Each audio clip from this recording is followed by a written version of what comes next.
odds are you're not going to be able to pull that thing away from you enough, because I want to stop the bleeding as much as I can without ever even having to use this windlass.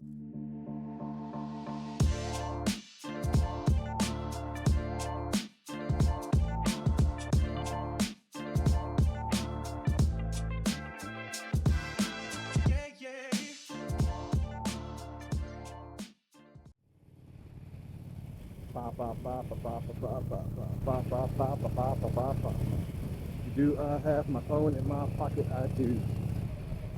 Do I have my wallet in my pocket? I do. Smoking in the car with the windows closed. I thought that went out in like the 70s, man. Sick truck. So I got a comment in one of my videos a couple of days ago about this phone mount and hanging that phone mount from my handlebars. And it was a good comment, and I agree with it. The guy was talking about how he likes to have his phone in his pocket or on his body in the event that he crashes. Because if you wreck on your motorcycle, you're obviously not going to stay attached to that thing. And I don't know, maybe you've got gorilla grips and you can stay connected to your bike, but odds are if you crash on your bike, you and your bike will go in the opposite direction. Not opposite, but you and your bike will not land next to each other. And so it would make sense to have that phone in your pocket or somewhere on your body and not attached to your bike. That way, if you're conscious enough, you can make a phone call and get some help going your way. That makes sense, and I agree with that completely. That phone mount, first of all, I'm just not a fan of the phone mount. It ruined my camera and the microphone in my phone. It's my own doing. I mean, I did attach my iPhone to a big twin Harley and decided to go really, really fast on it for a really, really long time. So, like, what else are you going to expect? But I do have it there just in case if I need to, like, throw up some directions and I'm not quite sure where I'm going. That way I'm not looking down and, you know, being more unsafe than usual. Get off your phone, please. Speak of the devil. Freaking Floridians. I'm just kidding. I do like Florida. They make for good news headlines. But it's a great comment, and I agree with the guy 100%. Got me thinking of another very important conversation, which is, if you do wreck, how do you create the best possible outcome for yourself in that wreck? So what is going on here? Bad boys, bad boys. Anyway, if you do get into an accident on your bike or wreck, how do you create the best possible scenario for you to walk away, you know, well put together as possible? Let's say you do survive after you go down, and you're conscious enough, hopefully you're conscious enough to be able to get yourself some help. And how do you do that? Being prepared is the best possible way to do that. And how do you be prepared? Everyone has their own methods of preparation. I carry medical equipment with me everywhere I go. And it's not just because I ride a motorcycle. I mean, I bring medical equipment everywhere that I go. If it's a 10-minute ride to the gym in my pickup truck, I've got a giant orange box I use as a range box with a whole bunch of medical equipment that I bought from a company called North American Rescue. I previously mentioned I'm a firearms instructor. When Sheepdog Response sends me on a job, they provide all the medical equipment for me. But I do like to teach things on my own time at my own local range to, like, friends and family and stuff like that. And so you must never be on the range without proper medical equipment. That's just a given. Do people follow that rule? No, they absolutely do not. Are they smart? No, they're the opposite. The word for that is dumb. But to each their own. Again, not just the range. I don't go anywhere with that medical equipment, like I said. So I keep that orange box in my truck, and I usually never go to the range without that pickup truck. If I do take a different vehicle, guess what? That orange box leaves my truck, and it finds its way into whatever vehicle I'm using to go to the range. Now, obviously, I'm not going to strap a big, giant orange box to my bike. I mean, I can. People do it. But I've got another method of carrying medical equipment on me on my motorcycle. And so, yes, if I'm going to the gym, I'm going to pick up my kids from school, I'm going to the range, I'm going to get some coffee, I'm going to buy new underwear, whether it's in my truck, my SUV, my motorcycle, my hand cycle, my unicycle, I'm going to have medical equipment with me. You don't need donuts right now, man. Don't get a donut. Now, having medical equipment and knowing how to use medical equipment are two separate conversations. The other third important conversation is, what is the quality of your medical equipment? It does you no good if you have some cheap Chinese knockoff tourniquet in your bag and you go to use that tourniquet on yourself and boom, it snaps. In the business, we like to call that screwed. So, like I said, it is my opinion, or it is my rule, that you should have medical equipment on your body just like you have your cell phone on your body. Now, how are we going to do that? Are we carrying a big backpack with us everywhere we go just for like a 15-minute cruise down the street?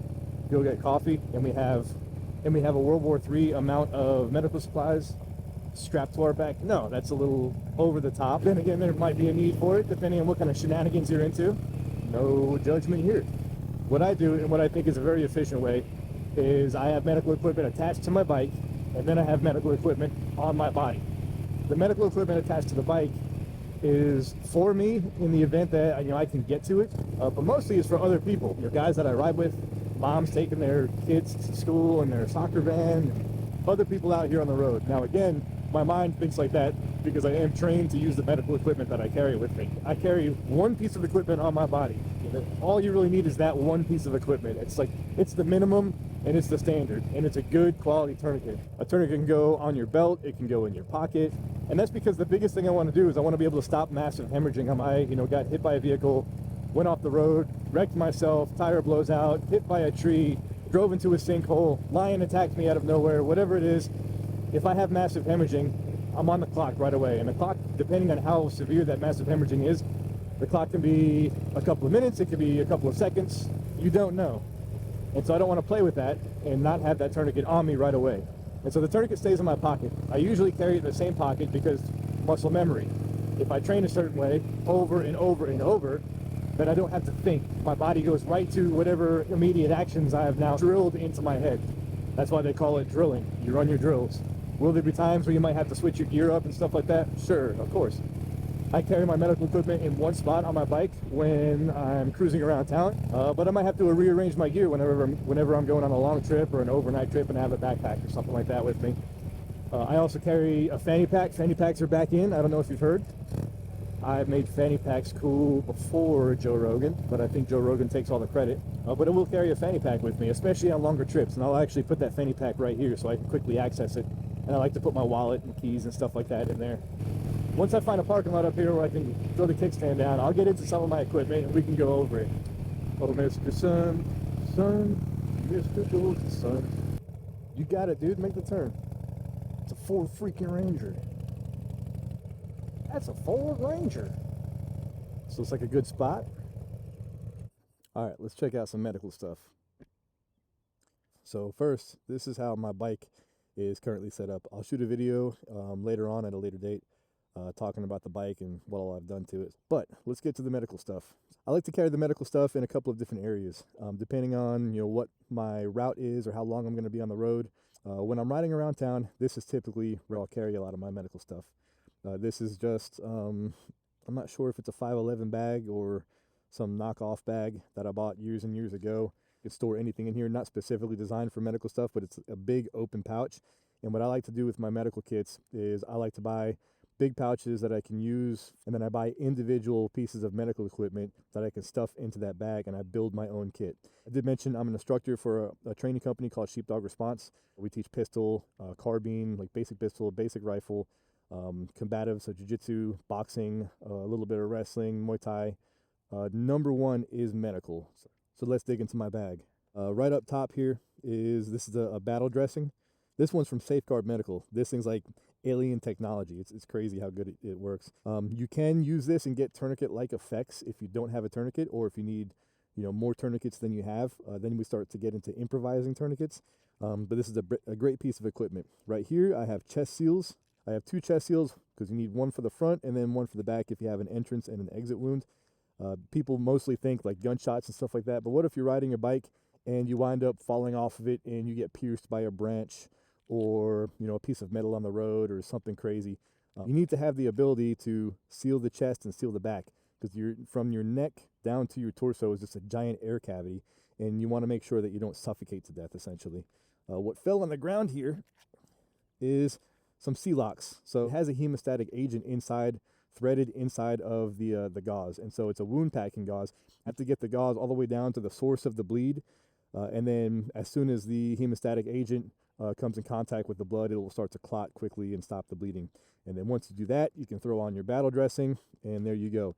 Next is a roll of tape. You can use this roll of tape for a bunch of different things. Let your imagination run wild. You can create makeshift tourniquets with it. You can create dressings with it.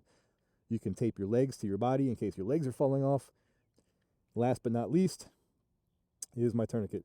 So I prefer to use a CAT tourniquet, which is combat application tourniquet. And CAT tourniquet is kind of redundant. This one's from North American Rescue. Is it the only good tourniquet out there? Absolutely not. There's the TMT tourniquet. There's the RATS tourniquet for certain applications. Look into it. Again, I'm not going to teach a whole medical class, but this is good stuff. In this thing, I swear my life by it because I've had to swear my life by it. It has saved my life, and it saved some friends' lives. Almost at the end here. I'll pull out more tape. I have the medical tape, and now I have my duct tape. Duct tape is a lifesaver. I have one single Band-Aid, which is Forky from Toy Story, in case I ever have to make a kid feel better. And I have a 4mm Allen wrench. This is for me in personal use. This is just to tighten up all the screws and set screws and stuff on my prosthetics. I've had stuff vibrate loose before. I've had my leg fall off when I pull up to a gas station, so that's just added measure for me. Does it belong in my medical bag? Maybe. Technically, I'm working on body parts with it. It could go in my tool bag. Now, the tool bag, you should always carry a tool bag with you as well, but we'll save that for a separate video. Definitely have a tool bag. I'll get into what I have in that thing. It's basics, but it saved me and it saved my buddies a number of times. So we'll get into that at a later time.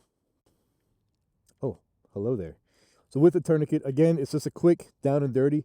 If you want to learn more about how to properly use this equipment, not just looking up YouTube videos, but sitting down in an actual classroom or taking an online virtual course, I do have a link that'll feed you to Sheepdog Response. You get a 10% discount on any courses that you sign up with them. Check out the link in the description below and get yourself squared away with some good medical training. So when it comes to using a tourniquet, there's a couple of different ways that you can store them. I like to store my own personal tourniquets in a way that I can access it and use it with one arm, because in the event that I had to put it on another arm and it was rendered useless, I'm not going to be able to use both hands to try and open this thing up. So these tourniquets from North American Rescue, they do have a red tip on it, and the red tip is where you pull. And so I'll take this tourniquet, I put it on my limb, and I get it as high up, we call it high and tight, as high as we can up onto the top of the long bone. So I have the long bone in my arm right here. I come just to the top of the bone, not over the joint, but just to the top of the bone. That way I can press the artery onto the long bone. And the red tab that we talked about, I like to have that red tab facing inside towards myself. That way when I go to pull this thing, I'm pulling it into where I'm strong here. If I have to pull it away, odds are you're not going to be able to pull that thing away from you enough, because I want to stop the bleeding as much as I can without ever even having to use this windlass. So I take the tourniquet, I get it up as high and tight. It doesn't matter if the injury is down here or over here. I get it high and tight on the top end of that limb on the long bone, and then I pull all the slack out of that tourniquet as much as I can, and then I Velcro it right there, and then I can start to turn my windlass. Now already I'm starting to lose feeling in my hand, and that's not even as tight as I can pull. So then I'll turn my windlass, I'll clip it in, and then I can strap it shut right here, and then I can,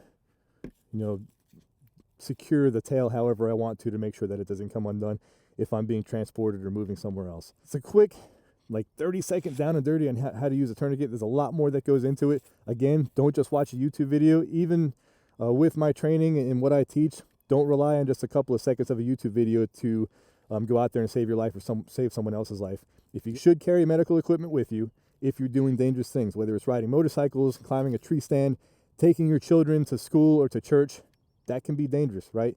Get good medical equipment and then learn how to use it. And once you learn how to use it, find a good place to store it wherever you go. Keep one with you, keep one in your vehicle, keep one at work, places that you frequent the most. But make sure you know how to use that stuff. So I can't stress enough about learning how to properly use your medical equipment and using it efficiently.